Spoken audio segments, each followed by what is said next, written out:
high cholesterol, even type 2 diabetes. And it's found in something many people already have in their kitchen. Scott Lightfoot is live outside the Robarts Research Institute to explain. Scott. Well, Tara, it appears to have worked on lab mice. In fact, this particular molecule appears to have worked in every single lab mouse that it's been tested on. The implications for human use would be huge, and it could mean longer, healthier lives for millions of people. Could a substance found in these be used to prevent this? According to the results of a new study done here at Robarts, the answer may be yes.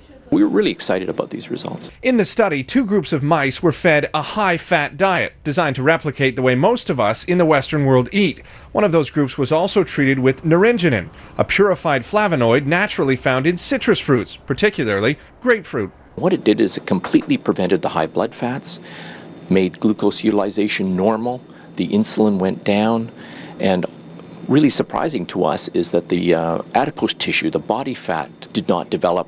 They remained lean and normal throughout the study. You can see the results for yourself in these photos. The mouse on the bottom, who had been treated with the naringenin, remained leaner and free of health complications associated with weight gain.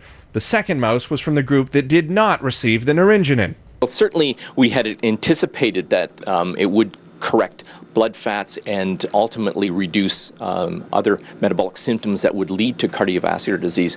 But we were really excited about how potent it was and how efficient it was in terms of how early the protection can be instituted. The health benefits of eating grapefruits are nothing new, but this particular flavonoid is actually found in a part of the grapefruit most people don't eat, in the white matter located directly below the skin. The flavonoid is isolated and for human testing would have to be administered in a higher quantity than what the average person would get from eating citrus fruits on a daily basis. Perhaps over a long period of time, perhaps even a lifetime, that increasing the amount of foods that contain these flavonoids would be very useful.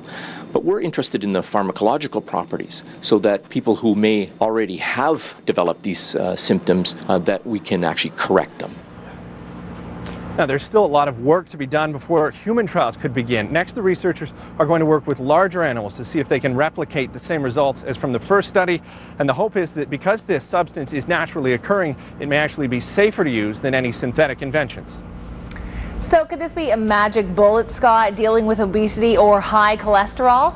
Well, Dr. Hoff says if the research can one day be adapted for human use, he believes it could be used as a tool along with healthy eating and exercise to help people deal with these fairly common medical conditions. Tara? Very interesting. Thanks so much, Scott.